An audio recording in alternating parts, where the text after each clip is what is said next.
الحمدللہ رب العالمین والصلاة والسلام على سید المرسلین اما بعد فاعوذ باللہ من الشیطان الرجیم بسم اللہ الرحمن الرحیم پڑھیے الصلاة والسلام علیک یا رسول اللہ وعلى آلک واصحابک یا حبیب اللہ الصلاة والسلام علیک یا نبی اللہ وَعَلَىٰ آلِكَ وَأَصْحَابِكَ يَا نُورَ اللَّهِ۔ درود پاک کے بے شمار فضائل و برکات ہیں۔ القول البدی میں ہے حضرت ابو عباس احمد بن منصور رحمت اللہ تعالی علیہ کو انتقال کے بعد کسی نے خواب میں دیکھا کہ وہ سر پر موتیوں کا تاج سجائے، جنتی لباس میں ملبوس، شیراز کی جامع مسجد کے محراب میں کھڑے ہیں۔ خواب دیکھنے والے نے عرض کی ما فعل اللہ بکا، یعنی اللہ پاک نے آپ کے ساتھ کیا معاملہ فرمایا؟ تو فرمایا کہ میں کثرت سے درود شریف پڑھا کرتا تھا، یہی عمل کام آ گیا، اللہ پاک نے میری مغفرت فرما دی اور مجھے تاج پہنا کر جنت میں داخل کر دیا۔ کیا بات ہے درود پاک کی! آپ یقین کریں، اگر میں آپ سے یہ کہوں کہ زندگی میں ایک مسلمان ہونے کی حیثیت سے اگر آپ اپنی خواہشات، اپنی ڈیزائرز کیا کیا ہیں لکھیں ذرا، کہ مجھے دنیا میں کیا چاہیے، مجھے مرتے وقت کیا چاہیے، قبر میں کیا چاہیے، مرنے کے بعد محشر کے دن میں کیا چاہتا ہوں، کبھی اکیلے بیٹھے نہ تو لکھیے گا، ٹھیک ہے؟ اور اب میں آپ کو بہت ساری حدیثوں کا کچھ نچوڑ پیش کرنے جا رہا ہوں، سنتے جائیے اور سبحان اللہ بھی کہتے جائیے۔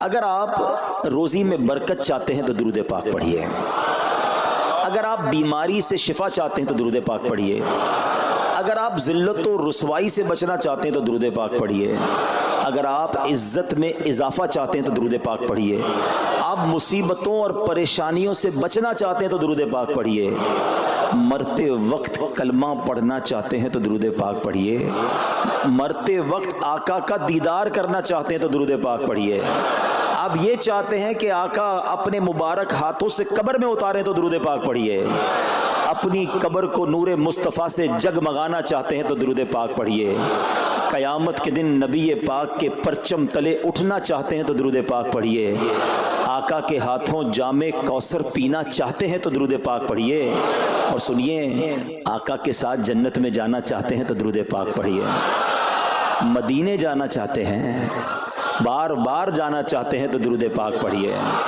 اور زندگی میں دیدار مصطفیٰ کرنا چاہتے ہیں تو درود پاک پڑھیے۔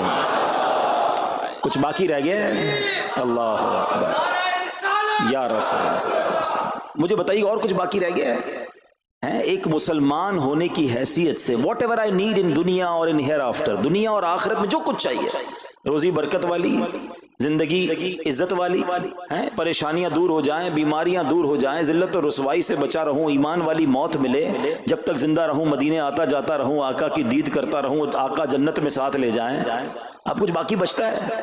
اب یقین کریں میں نے اپنی طرف سے نہیں بتایا، یہ جن کا کچھ مطالعہ ہے تو ان کو یاد آ رہا ہوگا کہ اس ہر جملے کے پیچھے کوئی نہ کوئی ایک روایت یا کوئی نہ کوئی حدیث موجود ہے، یعنی یہ سارے انعامات دنیا کے، قبر کے، حشر کے، یہ سارے انعامات نبی پاک نے درود پاک کی فضیلت میں بیان فرما دیے ہیں۔ یہ ایسے ہی شاعر نے نہیں کہا کہ ہر درد کی دوا ہے صلی علی محمد، تعویذ ہر بلا ہے صلی علی محمد صلی اللہ علیہ وسلم۔ پھر کیوں نہیں پڑھتے؟ یعنی اتنے سارے مسئلے حل ہو جائیں ایک ہی وظیفے سے۔ لوگ پوچھتے رہتے ہیں کہ وظیفہ بتا دیں، روزی میں برکت کا بتا دیں، پریشانی دور ہو جائے بتا دیں، مدینے کا کوئی وظیفہ بتا دیں، اور یہ سارے وظیفے درود پاک میں چھپے ہوئے ہیں۔ پکڑ لو نا درود پاک، پھر دیکھیں اس کی کیسی برکتیں آپ زندگی میں دیکھیں گے، آپ کا چہرہ شاش بشاش ہو جائے گا، آپ کی طبیعت فریش ہو جائے گی، آپ کو مزے کو مزہ آ جائے گا۔ بس درود پاک کی کثرت پڑھتے رہا کریں، پڑھتے رہا کریں، انشاءاللہ برکتیں ہی برکتیں۔ میں بھی نیت کروں، آپ بھی نیت کریں۔ ایک اور خوبصورت بات بتاؤں، جو بڑی خوبصورت آیت ہے، میں سمجھتا ہوں شاید دنیا بھر کے عاشقان رسول کو یہ کم از کم آیت تو سب کو یاد ہوگی۔ کون سی آیت؟ ان اللہ وملائکتہ یصلون علی النبی یا ایھا الذین آمنوا صلوا علیہ وسلموا تسلیما. مل کر درود پاک. اللہم صل علی سیدنا و مولانا محمد طب القلوب ودوائها وعافیت الابدان وشفائها ونور الابصار وضیائها وعلی آلہ وصحبہ وبارک وسلم. اب یہ جو آیت درود ہے نا شعبان کے مہینے میں نازل ہوئی ہے، تو چلو نیت کر لیں انشاءاللہ اب سے روزانہ کثرت سے درود پاک پڑھیں گے انشاءاللہ. آئیے مل کر محبت کے ساتھ ایک بار پھر درود پاک. صلو علی الحبیب صلی اللہ تعالی علی محمد صلی اللہ علیہ وسلم. مشہور صحابی حضرت ابو ہریرہ رضی اللہ تعالیٰ عنہ فرماتے ہیں کہ ایک مرتبہ میں رسول اکرم نور مجسم صلی اللہ تعالی علیہ وآلہ وسلم کی اقتداء میں نماز عشاء پڑھ کر واپس جا رہا تھا. میں نے دیکھا کہ ایک عورت اپنے آپ کو پوری طرح ڈھانپ کر سڑک کے ایک کنارے پر کھڑی ہے اور اس نے مجھے پکارا کہ اے ابو ہریرہ ذرا میری بات سنو. آپ کہتے ہیں میں قریب گیا. میں خلاصہ عرض کر رہا ہوں. تو اس عورت نے کہا کہ مجھ سے بہت بڑا گناہ ہو گیا ہے، کیا میری توبہ قبول ہوگی؟ حضرت ابو ہریرہ نے اس سے سوال کیا کہ کیا گناہ ہو گیا؟ اس نے گناہ کی تفصیل بتائی، کافی بڑا گناہ تھا. آپ نے کہا کہ تو ہلاک ہو گئی اور تو نے دوسروں کو بھی ہلاکت میں ڈال دیا، اتنا بڑا گناہ کیا، اب تم توبہ کی امید رکھتی ہو؟ اللہ پاک کی قسم تیری توبہ قبول نہیں ہوگی. جب آپ نے یہ کہا تو وہ عورت خوف خدا سے کانپنے لگی اور اتنا زور سے کانپی کہ کانپتے کانپتے وہ بے ہوش ہو گئی. آپ نبی پاک کی بارگاہ میں آ گئے. اب آپ کو خیال آیا کہ یار میں نے اس کو کہہ تو دیا مگر میں نے اللہ کے نبی صلی اللہ تعالی علیہ وسلم سے مشورہ تو نہیں کیا، پیارے آقا سے پوچھا تو نہیں. اب آپ نبی پاک علیہ السلام کی بارگاہ میں آئے اور آقا سے عرض کی کہ حضور ایسا ایسا ہوا اور ایک عورت مجھے ملی اور اس نے مجھے اپنا گناہ بتایا. میں نے کہا اتنا بڑا گناہ، اب تیری توبہ قبول نہیں ہوگی. اللہ اکبر. جب نبی رحمت شفیع امت صلی اللہ تعالی علیہ وسلم نے یہ بات سنی تو فرمایا انا للہ و انا الیہ راجعون. اے ابو ہریرہ تو خود بھی ہلاک ہوا اور تم نے اس عورت کو بھی ہلاکت میں ڈالا، کیا تمہیں اللہ پاک کا یہ فرمان یاد نہیں؟ پھر نبی پاک علیہ السلام نے قرآن مجید فرقان حمید کی یہ آیت تلاوت کی. ذرا غور سے تلاوت سنیے گا. اللہ کریم ارشاد فرماتا ہے بسم اللہ الرحمن الرحیم الا من تاب وآمن وعمل عملا صالحا فأولئك يبدل الله سيئاتهم حسنات وكان الله غفورا رحيما. ترجمہ کنز العرفان.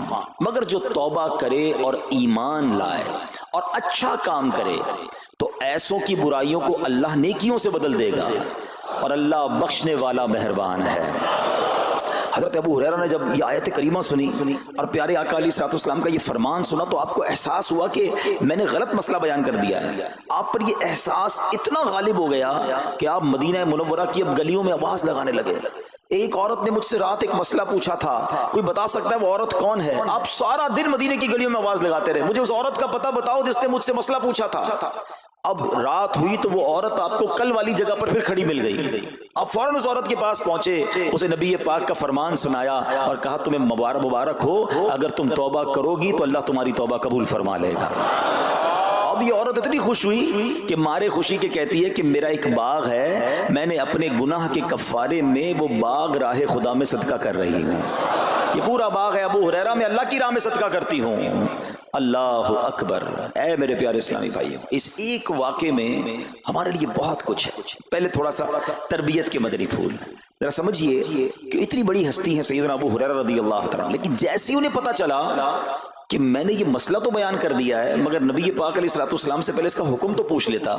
یہ ہمیں کیا درس دے رہا ہے کہ بغیر علم کے اپنی طرف سے شرعی مسئلہ بیان نہیں کرنا چاہیے.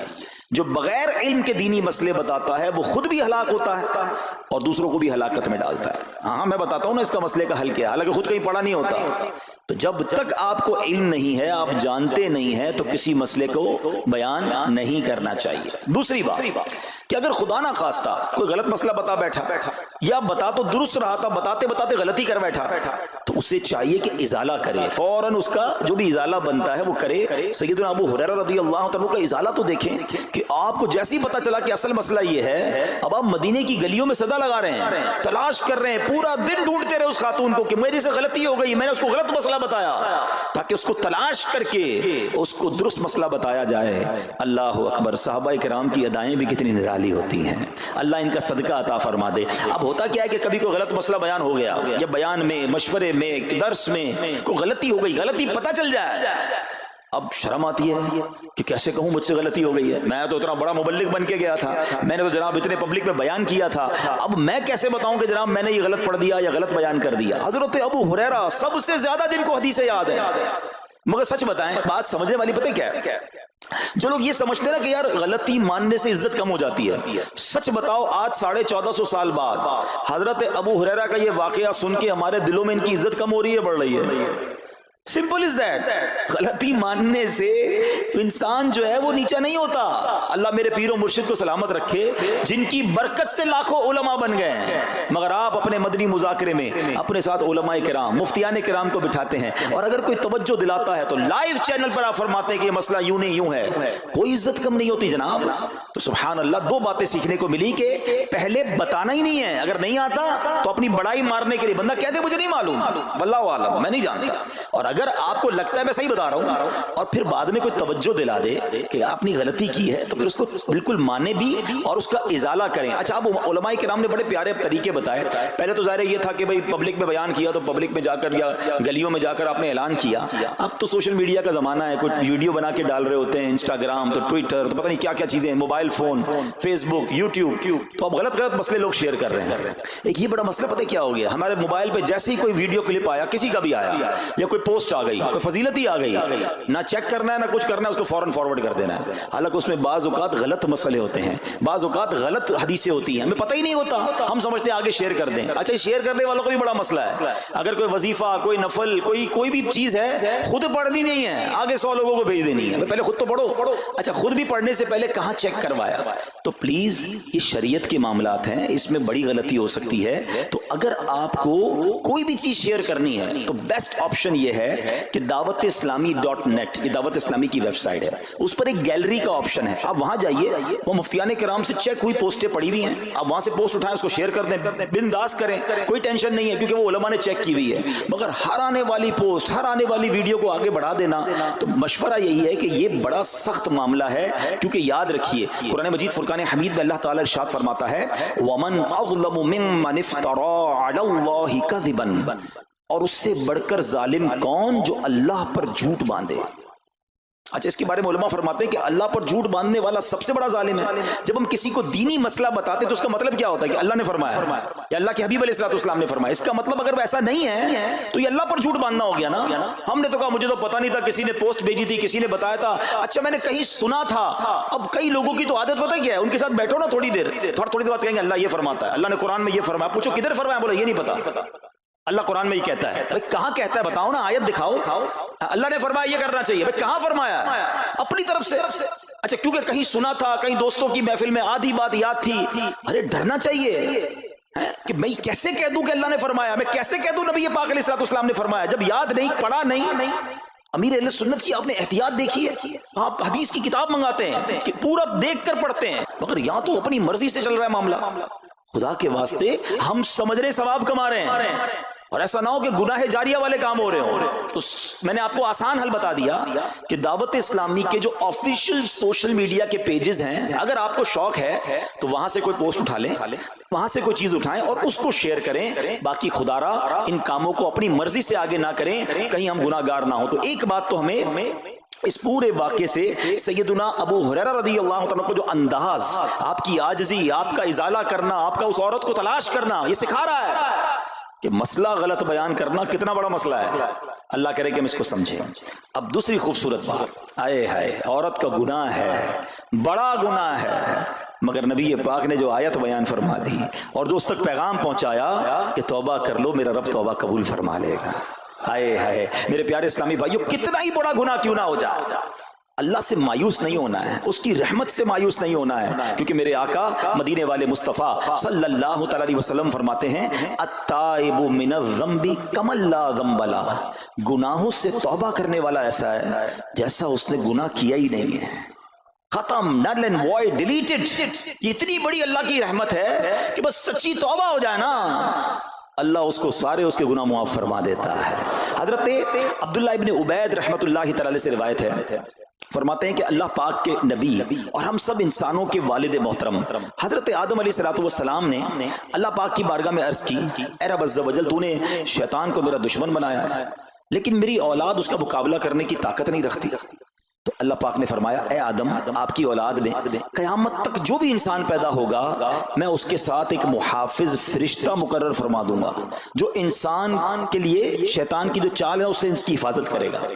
حضرت آدم علیہ السلام نے عرض کی، مولا مزید کرم فرما۔ اللہ پاک نے فرمایا، اے آدم، آپ کی اولاد کو ایک نیکی کا اجر 10 گنا ملے گا۔ نیکی ایک کریں گے، اجر ملٹیپلائی بائی 10 ہو جائے گا۔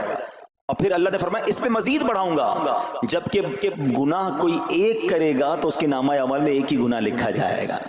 اللہ کی شان دیکھو، ایک نیکی اجر 10 گنا، گناہ ایک لکھا بھی ایک جائے گا۔ حضرت آدم علیہ السلام نے عرض کی، مولا اور کرم کر دے۔ دیکھو شروع سے ہم پر مہربانیاں ہیں۔ حضرت آدم علیہ السلام بھی اپنی اولاد کے لیے اللہ کی بارگاہ میں عرض کر رہے ہیں۔ اللہ پاک نے فرمایا، اے آدم، جب تک روح انسان کے بدن میں رہے گی میں اس کی توبہ قبول کرتا رہوں گا۔ جب تک زندہ ہے نا، جب تک توبہ کر لے اس کی توبہ قبول ہو جائے گی۔ اللہ اکبر، کتنا کریم ہمارا مولا ہے، ہمارا پروردگار کیسا رحیم ہے۔ جب بھی گناہ ہو جائیں فوراً اللہ کی بارگاہ میں حاضر ہو جایا کرو، اپنی غلطی کا اقرار کر کے شرمندہ ہو جایا کریں، انشاءاللہ کریم توبہ قبول ہوگی اور گناہوں کی میل سے دامن صاف ہو جائے گا۔ ارے توبہ جب ہو جائے نا اور بندہ سچی توبہ کر لے، دیکھو اللہ کیسا کریم ہے، کیسا کرم کرتا ہے۔ ایک بزرگ کے بارے میں آتا ہے، حبیب عجمی رحمت اللہ تعالی علیہ ان کا نام تھا۔ ابھی بہت بڑے آپ اللہ کے ولی گزرے ہیں، بصرہ کے رہنے والے تھے، مگر توبہ سے پہلے آپ کی زندگی بڑی عجیب تھی۔ آپ بڑے امیر آدمی تھے، لوگوں کو قرضہ دیا کرتے تھے مگر سود پر قرضہ دیا کرتے تھے، سود لیا کرتے تھے۔ حال ایسا تھا کہ جب کسی سے سود لینے جاتے تھے یا قرضہ لینے جاتے تھے، وہ پیسہ نہ دیتا، لیٹ ہو جاتا تو اس سے جرمانہ وصول کر لیا کرتے تھے۔ ایک مرتبہ ایک مقروض کے دروازے پر گئے، وہ مقروض تو گھر پہ نہیں تھا، اس کی بیوی تھی۔ تو کہا میرا شوہر تو آج گھر پر نہیں ہے، نہ ہی میرے پاس رقم ہے کہ آپ کو دوں۔ آپ نے کہا مجھے تو چاہیے، کچھ نہ کچھ تو جرمانہ دینا ہوگا۔ تو اس نے کہا ہم نے ایک بکری ذبح کی ہے، گوشت تو سارا بانٹ دیا، کھا لیا، اس کا سر موجود ہے۔ آپ نے کہا یہی دے دو۔ سود میں پیسے نہیں ملے تو بکری کا سر لے آئے۔ اچھا، اب جب بکری کا سر لے کر آئے تو اپنی زوجہ کو کہا کہ پکاؤ اس کو۔ تو زوجہ بولی گھر میں نہ لکڑیاں ہیں نہ دوسرا راشن ہے۔ چنانچہ اب لکڑیاں اور دوسرا راشن وغیرہ بھی دیگر مقروضوں کے گھر گئے اور وہاں سے سود میں کسی سے لکڑیاں پکڑ لی، کسی سے دوسرا راشن مسالہ وغیرہ چیزیں پکڑ لی، وہ بھی لے آئے، کہا لو پکاؤ۔ اب زوجہ نے ہانڈی بنائی، ابھی کھانا تیار ہو رہا تھا کہ اتنے میں ایک بھکاری آ گیا۔ حضرت حبیب عجمی نے اس وقت تو توبہ نہیں کی تھی، اس بھکاری کو بھی باتیں سنا کر نکال دیا، گھر سے نکال دیا۔ اب کھانا تیار ہو گیا، کھانے کے لیے بیٹھے، مگر جیسے ہی زوجہ نے ہانڈی کا ڈھکن اٹھایا نا تو وہ سالن جو تھا بکری کے سر کی بجائے پورا سالن خون سے بھرا ہوا تھا۔ زوجہ نے پکار کر کہا کہ دیکھو تمہارے اعمال کا نتیجہ، تمہاری کنجوسی کا نتیجہ، پوری ہانڈی خون سے بھری ہوئی ہے، سود کا مال تھا نا۔ اب ہانڈی کا یوں خون میں بدل جانا آپ کے دل پر بڑی تنبیہ ہوئی، بڑا اثر ہوا کہ یہ میں کیا کر رہا ہوں، میں کون سی روزی کما رہا ہوں۔ اللہ سے جنگ ہے نا سود کا کام کرنے والا، وہ تمام لوگ سوچیں جو سود کا کام کرتے ہیں۔ اب جب آپ کے دل پہ چوٹ لگی تو آپ نے اب توبہ کرنے کا ارادہ کیا کہ بہت ہو گیا، اللہ کو بڑا ناراض کر لیا۔ تو آپ حضرت حبیب عجمی اب باہر نکلے کہ حضرت امام حسن بصری کی بارگاہ میں جاتے ہیں اور وہاں جا کر توبہ کرتے ہیں۔ مگر جیسے ہی آپ باہر نکلے نا تو کچھ بچے کھیل رہے تھے، کھیلتے ہوئے بچے نے آواز لگائی جلدی سائڈ پہ ہو جاؤ، دور ہو جاؤ، حبیب عجمی سود خور آ رہا ہے، کہیں ایسا نہ ہو کہ اس کے قدموں کی دھول ہم پر پڑے اور ہم بھی بدبخت ہو جائے۔ پھر دل پر چوٹ لگی کہ یار بچہ مجھ سے نفرت کرتا ہے، ایسا کام کرتا ہوں میں، اللہ بھی ناراض، اللہ کے بندے بھی ناراض، اور دل پر چوٹ لگی۔ حضرت حسن بصری رحمت اللہ تعالی کی خدمت میں گئے، بڑی سچی توبہ کی، اللہ کو راضی کرنے کے لیے پکی نیت کی، ابھی توبہ کی ہے تو بڑی نیکیاں نہیں کر لی، واپس آ رہے ہیں۔ جیسے واپس آ رہے ہیں تو دیکھا کہ وہی بچے کھیل رہے ہیں۔ اب ان بچوں میں کسی نے آپ کو دیکھا تو کہا کہ اب حبیب توبہ کر کے آ رہے ہیں، دور ہو جاؤ، کہیں ہمارے قدموں کی دھول ان پر نہ پڑ جائے تو ہم گناہ گار نہ ہو جائیں۔ تھوڑی دیر پہلے یہ بچے کہہ رہے ہیں کہ دور ہو جاؤ، ان کی دھول پڑ گئی تو ہم بدبخت ہو جائیں گے، سود خور جا رہا، ارے ابھی توبہ کی ہے۔ اور اللہ نے اپنے بندوں اور مخلوق کے دل میں کیسی محبت ڈال دی کہ بچے کہہ رہے ہیں دور ہو جاؤ، ہمارے قدموں کی دھول حضرت حبیب پر نہ پڑ جائے، ہم گناہگار نہ ہو جائیں۔ اب جناب بڑا دل پہ اور اثر ہوا کہ مالک تیری قدرت، ابھی تو توبہ کی ہے اور میری نیک نامی کا اعلان تو نے اپنی مخلوق سے کروا دیا، سب کے حقوق ادا کیے، سودی لین دین تھا سب ختم کیا، اللہ پاک کی عبادت میں مصروف ہو گئے، اللہ نے ولایت کا سرتاج بنا دیا۔ اپنا ولی بنا دیا۔ اے میرے پیارے اسلامی بھائیوں، یہ ہے توبہ۔ اللہ اکبر۔ اے میرے پیارے اسلامی بھائیوں، پتہ یہ چلا کہ عزت دوبارہ مل جاتی ہے، شرط صرف ایک ہے کہ آدمی صحیح راستہ اختیار کر لے۔ اولیاء کرام کی سیرت پڑھ کر دیکھیں، ہزاروں اولیاء کرام ایسے ہیں جو توبہ سے پہلے گناہوں میں مشغول تھے، معاشرے میں انہیں بری نگاہ سے دیکھا جاتا تھا، لوگ ان سے نفرت کیا کرتے تھے، مگر جب اللہ کی طرف آ گئے تو کیا کمال ہوا کہ اب جناب لوگوں کے دلوں میں تو دلوں میں، جانوروں کے دلوں میں بھی اللہ نے اپنی مخلوق کے دلوں میں ان کی عزت ڈال دی، کیونکہ عزت کس کے پاس ہے؟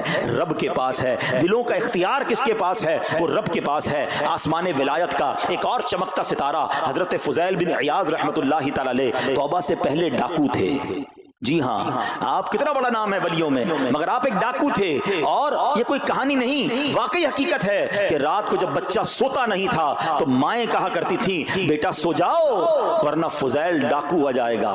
جس راستے پر آپ ہوتے تھے لوگ ڈر کے مارے اس راستے سے نہیں گزرتے تھے، مگر جب آپ نے توبہ کی، جن کا مال لوٹا تھا واپس کیا اور سارے حقوق ادا کیے، نیک کاموں میں مصروف ہو گئے، اللہ کی عبادت میں لگ گئے، حضرت فضیل بن عیاض نے وہ وقت بھی دیکھا کہ وقت کا بادشاہ کے دروازے پر کھڑا تھا اور انتہائی عاجزی سے عرض کر رہا ہے کہ حضور ملاقات کا وقت عطا فرما دیجئے۔ اللہ کی راہ پہ جو چل پڑے، سچی توبہ کر لے، اللہ پھر کیسی عزت عطا فرماتا ہے۔ حضرت بشر حافی کا واقعہ آپ کو یاد ہوگا، آپ توبہ سے پہلے شرابی تھے، شراب کے نشے میں دھت رہا کرتے تھے۔ بڑا خوبصورت واقعہ ہے کہ اللہ کے نام کی جب آپ نے تعظیم کی اور آپ کو یہ پیغام ملا کہ اے بشر تم نے ہمارے نام کو بلند کیا، ہم تمہارے نام کو بلند کریں گے، آپ نے توبہ کی، عبادت میں لگ گئے۔ اللہ تعالیٰ کی معرفت کا عالم یہ تھا کہ آپ ننگے پیر رہا کرتے تھے۔ حافی کہتے ننگے پیر رہنے والوں کو، اب جب آپ ننگے پیر گلیوں میں گھوما کرتے تو اس شہر کے جانور راستے پر نجاست نہیں کرتے تھے۔ کیوں نہیں کرتے تھے؟ کہ حضرت بشر ننگے پاؤں رہتے ہیں، کہیں ان کے پیر گندے نہ ہو جائیں۔ ارے وہ شخص جو توبہ سے پہلے شرابی ہے، اب جانور بھی ادب کر رہے ہیں، بلکہ عالم یہ تھا کہ ایک چرواہے کے ایک جانور نے راستے پر گندگی کر دی تو اس نے کہا ہو نہ ہو لگتا ہے حضرت بشر کا انتقال ہو گیا ہے۔ جب معلوم کیا تو پتا چلا کہ ہاں حضرت بشر حافی کا انتقال ہو گیا۔ اللہ اکبر، گویا اللہ نے جانوروں کی دلوں کے اندر بھی ان کی عزت ڈال دی، کیونکہ انہوں نے رب کی بارگاہ میں سر جھکایا، انہوں نے دنیا والوں کی پرواہ نہ کی، انہوں نے رب کو راضی کرنے کی فکر کی۔ تو اے میرے پیارے اسلامی بھائیوں، یہ خیال دل سے نکال دو کہ جناب عزت پیسے سے ملتی ہے، عزت شہرت سے ملتی ہے، جناب سوٹ بوٹ ہو، ذرا اچھے کپڑے پہنوں، اچھی جناب لگژری گاڑی سے اتروں گا تب عزت ملے گی، ارے جناب مہنگا موبائل ہاتھ میں ہوگا تب عزت ملے گی، عالی شان کوٹھیوں میں رہوں گا تب عزت ملے گی۔ یہ بھول ہے تمہاری۔ آؤ قرآن کیا کہتا ہے، عزت کہاں سے ملے گی، عزت کس کو ملتی ہے؟ اللہ قرآن میں فرماتا ہے من کان یرید العزت فللہ العزت جمیعا۔ اللہ کہتا ہے، قرآن فرماتا ہے جو عزت کا طلبگار ہو تو ساری عزت اللہ ہی کے پاس ہے، ساری عزت اللہ کے پاس ہے۔ وَتُعِزُّ مَن تَشَاءُ وَتُذِلُّ مَن تَشَاءُ بِيَدِكَ الْخَيْرُ۔ خدا کی قسم، دنیا کی ساری دولت کسی کے پاس ہو، اس کے کروڑوں فالوورز ہوں، لوگ کہتے ہیں سوشل میڈیا پہ فالوور ہونے چاہیے۔ آج کل تو کسی کا مرتبہ چیک کیسے ہوتا ہے؟ چیک تو کرو اس کے پیج پر اس کو چاہنے والے کتنے ہیں۔ لوگ بتاتے ہیں میرے اتنے ملین فالوورز ہیں، اتنے لاکھ مجھے دیکھنے والے ہیں۔ میں ان سب سے پوچھتا ہوں جن کے کروڑوں فالوورز ہیں، تمہارے فالوورز تمہیں دیکھنے والے گناہ کی وجہ سے ہیں یا نیکی کی وجہ سے ہیں؟ کبھی سوچا کہ 1 کروڑ لوگ تمہیں دیکھتے ہیں مگر تمہارا ناچ گانا دیکھتے ہیں، تمہاری بے حیائی دیکھتے ہیں، اور وہ جب بھی دیکھتے ہیں سارا گناہ تمہیں بھی ملتا ہے۔ یہ کیوں نہیں سوچتے کہ یہ فالوورشپ کیا کرنی ہے؟ یار میرے اتنے فالوور، میرے اتنے چاہنے والے، میرے پاس اتنا پیسہ، ساری دنیا تمہیں چاہے اور رب نہ چاہے نا، سب برباد ہو جائے گا۔ ہاں جب رب نے چاہنا ہے ذلیل و خوار ہو جاتا ہے انسان، اور رب نے جس کے مقدر میں عزت لکھی ہے نا اسے ایسا عروج عطا فرماتا ہے۔ بتاؤ نا کون سا یوٹیوب، کون سا فیس بک تھا خواجہ غریب نواز کے زمانے میں؟ لوگ کہتے اتنے ملین فالوور، میں بتاتا ہوں دنیا کا کون سا مسلمان ہے جو میرے خواجہ غریب نواز کو فالو نہیں کرتا؟